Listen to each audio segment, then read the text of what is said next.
Yon.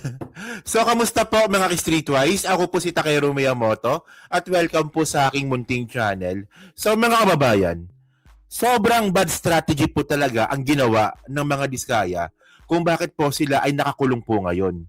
So, ayan po ang napapala po nila sa pakikinig at pagsunod dito nga po sa napakahusay na legal advice ni Wigman ni Marcoleta. So, ano ba nangyari ngayon? So, kanina, no, ito nabalita po ito, no, na itong sila former DPWH officials Roberto Bernardo, Henry Alcantara, Gerard Apolencia, and contractor Sally Santos are now considered state witness in the flood control projects according to DOJ.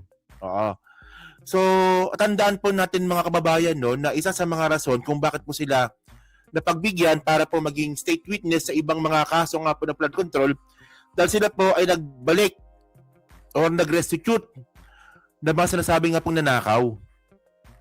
So ito yun, no? So si Bernardo, nagbalik nga ng 35 million. Si Alcantara, malaki 181 million po yung binalik niya. So si District Engineer Roberto Opelencia, 80 million. Tapos yung Sally Santos, 20 million yung contractor. Alam nyo, ano bang ayaw ng mga Diskaya kung bakit ayaw nila magbalik ng pera?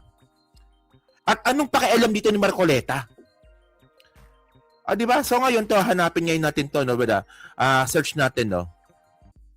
So mga kababayan, no, alam naman po natin, no, na itong sila mag-asawang Diskaya nakakulong po ngayon. So si Sara Diskaya po nakakulong po ata sa sa NBI ba or sa DOJ? I'm not sure. Tapos itong yung asawa naman lalaki nakakulong naman po sa Senate. Sa Senate ata nakakulong. So, search ngayon natin to, no? Hanapin natin to, Okay, Yusek Bernardo surrender. Tapos jailed, no? Jailed. Then natatama ba? Jailed. Sige. Okay. So, sinesearch nga ngayon natin dito, no? So, hindi pala, no? Si Alcantara surrenders 110 million. So, detained. Wala rin, no? Detained. Wala rin, no? So, ibig sabihin, no? Hanggang ngayon, hindi pa rin po nakadetain o nakakulong. Mali pa spelling ng detained. Itong mga to. Wala, oh.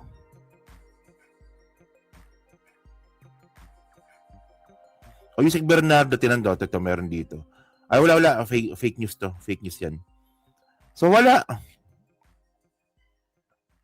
So, ewan ko lang pero hinahanap ko po kasi talaga, no? So, ano bang gusto kong i-point dito?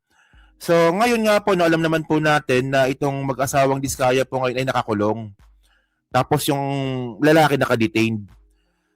So, ngayon, dahil nga po sila nagbabalik ng pera, itong mga sila Bernardo, sila Alcantara, at saka yung iba pa, so, pinagbigyan ata po sila no, na makalaya muna. Siyempre, didiskarte ng pera yan eh.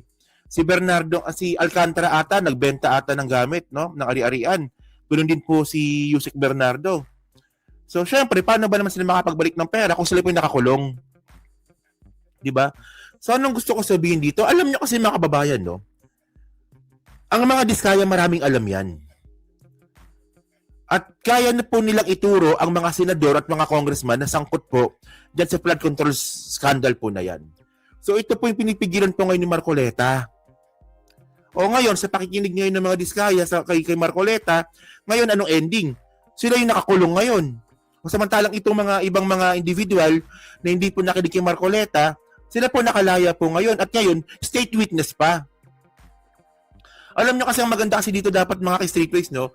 Itong mga district engineers, itong mga contractor, no, dapat po sila magkaisa na kailangan po nila na magkaroon ng isang daan, isang way. No, isa lang dapat yung dinadaanan nilang way na dapat po talaga ituro talaga nila yung mga senador na sangkot nga po dito. Tandaan natin mga kababayan, no, hindi po mangyayari yung mga nakawan po na yan kung walang senador ang sangkot po dito. Senador at congressman. So tingnan nyo to mayroon akong gusto pa ipapanood sa inyo.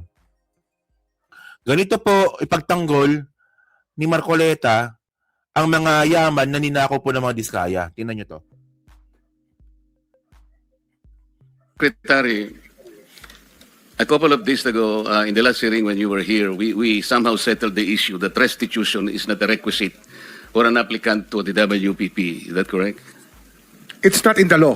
But sa akin ko kasi, hindi lang po batas na nagdidictate dito. It's also what is morally right, what is expected of us. Yan po kasi, kahit hindi nilagay sa batas, mga given po yan sa ating lipunan. What do you mean by that, Mr. Secretary? Kasi wala nga sa batas yung ano. Wala nga sa batas. Yung Then, requirements ano ilalagay mo sa batas? for admission to the witness protection. Ang restitution is not part of it.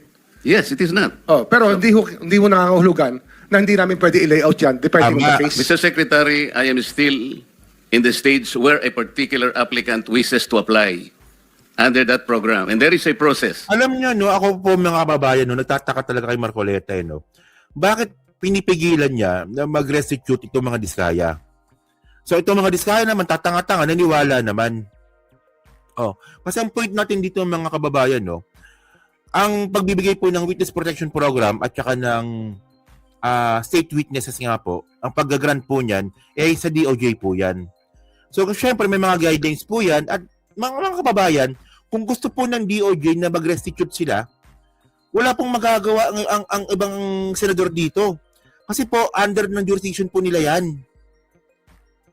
O di ba? So ano ba sabi dito ni Rimulya? O para namin malaman na sila'y bukal sa loob ang kanilang pagiging state witness o maging parte ng Witness Protection Program. O kailangan muna nila magbalik na ng mga ninakaw nila. So yun po sa point ng admittance na talagang may ninakaw po talaga at sila po ay nagsisisi na kailangan nilang ibalik ito. Ano bang hindi maintindihan dito ni Marcoleta? So ngayon, kung bakit nakakulong ngayon ng mga diskaya, walang ibang dapat sisihin dito ang mga diskaya kundi si Marcoleta kasi ako naniniwala po ako no, na hindi na malabong hindi nag-uusap yan. Si Diskaya at si Marcoleta hindi nag-uusap, malabo pang po mangyari yan. At ako naniniwala po ako no, na ito po yung ina-advise ni Marcoleta na huwag kayo magbalik ng pera, akong bahala sa inyo. O ngayon, nakakulong kayo ngayon. Nakumpiska yung mga ari-arian ninyo ng gobyerno. Hindi nyo binalik nakumpis ka. O, so mawawala din pala sa inyo. Ganun din pala, hindi nyo pa binalik. O, dapat good shot sana kayo. O, naka-freeze yung mga bangko ninyo. Anong nagawa ni Marcoleta ngayon? May nagawa si Marcoleta? Ha? O, ayan ang problema ng pakikinig po kay Marcoleta. Kung sana di nyo sana pinakinggan yan at binulgar ninyo lahat ng mga nalalaman ninyo. Lahat ng nalalaman ninyo na sinabi ninyo sana na ang kumausap sa amin si Bongo, ang kumausap sa amin si Mark Villar, ang kumausap sa amin si Joel Villanueva. Oh, at ito yung ebidensya namin. At kami pa magbabalik po ng mga ninakaw. Oh, so magiging state witness po kayo noon, mga diskaya. Ang problema, ito si Marcoleta nga po, hindi ko po talaga alam kung ano bang hugot nito, kung bakit niya pinipigilan. So ano ba? Protector ba si Marcoleta ni Bongo? Protector din ba si Marcoleta ng mga ibang mga senador na sangkot sa flood control scandal? Nakakapagduda na po ito di ba? O parang ito nga po si pinapakita kong video. Talagang pinagtatanggol po talaga ni Marcoleta na hindi kailangan ng restitution. O, ang tanong, may nagawa ka ba? Wala namang ibang pwede mag-implement po niyan kundi DOJ lang. Tanong panahon po na yon si Boying Rimulya yung may hawak. O, yan tayo tanga-tanga kasi. In the process, restitution is not one of the requisites. Is that correct? Opo, pero if it's in terms of this case being a financial crime, sir, this is a crime against the Mr. Secretary, financial status of the Filipino people, of the Philippine Republic. I think that it's just right. Mr. that we ask- Secretary, are you amending the provision of the No, law? sir. No, sir. But that is how we run the Witness Protection Program. As a lawyer, Mr. Secretary, may I ask you, in a criminal prosecution, the civil liability is impliedly instituted. Is that correct? Of course. Kaya nga hindi naman nangangahulugan kung sakasakali na natapos na yung criminal prosecution. Kapag ka nakita na mayroong criminal liability yung tao, because it is impliedly implied, doon lang magkakaroon ng restitution. It will come after. Paano mo sasabihin na magre-restitute ang isang tao? Meron na bang findings kung magkano i-restitute on how it can be restituted? Nag-a-apply pa lang Huwag po ninyong babaguhin ang requisite ng batas, Mr. Secretary. I thought kung dumating ka dito... Logic nito, mga kababayan. Ang baba ng logic ni Marcoleta. So, paano daw malalaman kung magkano ibabalik kung hindi daw duman sa korte? So, dito po papasok po yung goodwill po ng gustong magbalik ng mga ninakaw. Siyempre, kung ikaw po nagnakaw po ng pera sa taong bayan, alam mo yan, by your own. Magkano ba yung mga nanakaw ko? O, di ba? So, goodwill nilang po ang pagbabasihan nito. Di po kailangan ng korte nito. Tanga naman nito. Tanga. Grabe. Sige, continue nga natin. So, nagkaintindihan na tayo eh. Kaya nabablar ang proceedings natin eh. Kaya nga kinote ni, siguro, ang chairman kanina gusto kong ituloy ito. Sinabi niya, nagpa-interview siya, na goodwill and sincerity should be done para itest. Pwede ba yung ganito? I respect your pwede. opinion, sir. But It that's is not how, my opinion, it is in the law, Mr. Secretary. Yes, sir. Yes, sir. But I am At operating. the arbiter Sir, is can I the speak, law. sir? May I speak, sir? Yes, you I'm are operating from the Senator from Marcoleta, from the kindly allow vantage the point of the resource, reason behind the law, sir. What is the reason behind the law? So that we can get justice, and justice can only be attained if there is restitution. So that is the principle behind all of these things that we are talking about now. Mr. Secretary, restitution will come after.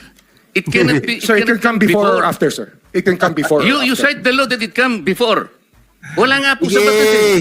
Huwag Sir, po ninyong babaguhin ang batas, we, Mr. we are Secretary. operating on a unique set of facts, and we are all of these matters are being evaluated because the gravity of Alam this. niyo ito, no? Wala magagawa si Marcoleta dito. Oo, kahit na senador po siya dito. Wala siya magagawa dyan kasi nga po, under the jurisdiction po ito ng DOJ, ang pagbibigay nga po ng WPP at saka ng state witness. So ngayon, anong ending mga kababayan na nangyari ngayon? So ito yung ending niya, no? Wait lang isin natin to. So, wait lang, ito yung ending. Share screen. Yan. So ang ending mga kababayan, ito. Yan, oh. Nasa NBI pala si Sara Diskaya, oh. NBI confirms to surrender of Sara Diskaya. O, so habang yung mga nag-restitute nga po, ngayon nga po, nakalaya at gumagawa ng paraan para bayaran nga po yung kanilang mga ninakaw, allegedly, ito naman pong mga Diskaya po, laki paglaban po. Iba po yung daan na pinuntahan nila. So, ang nangyari, itong si Sara Diskaya, nakulong. Kasi non-bailable case yung kaso. At itong yung kasawang Diskaya na lalaki, nasa custody po ngayon at detained po ngayon ng Senate. O, di ba? So, imbis nga po na sana nga na sila pinasalaya pa, sana hindi sila nakalik kay Marcoleta.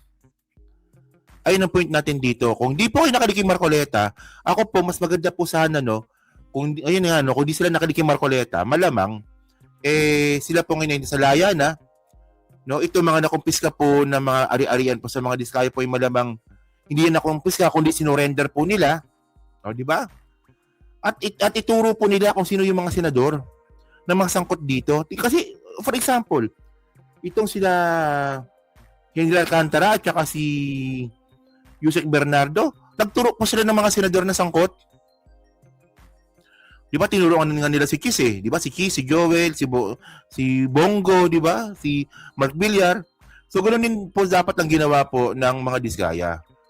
So ngayon malino mga kababayan na kaya ginagawa ito ni Marcoleta, napigilan nila na magsalita itong mga Diskaya kasi pinuprotektahan po ni Marcoleta yung mga kaalyado niya mga senador na pro Duterte na sangkot po sa flood control scandal. Kaya tayo tumatagal. So doon sa mga bumoto kay Marcoleta, sulit ba? Sulit ba yung panggagago ni Marcoleta? Diba? So yun mga kababayan, so kayo po, masasabi nyo nga po dito na kung nakakulong man ngayon ang mga Diskaya, wala silang yung mga dapat sisihin dito kundi si Marcoleta lang. Diba? Deserve. Bell muna tayo. Yun. So yun, so dyan po sa team replay, so ano nga po masasabi nyo nga po dito? So syempre, pa-comment lang po sa baba at binabasa ko pong lahat yan. At then, di ba? Sa team replay ulit, so pa-like, pa-subscribe, hindi na makalabisan, pa-share na rin pa ng content ngayon natin. Kung deserve ba itong ma-share nga, di ba? Importante yung share ninyo. Naka-shadow band ako ngayon, di ba? So yun mga street guys, so yun, so kita na lang ulit tayo sa susunod na content. So thank you, salamat, and bye-bye.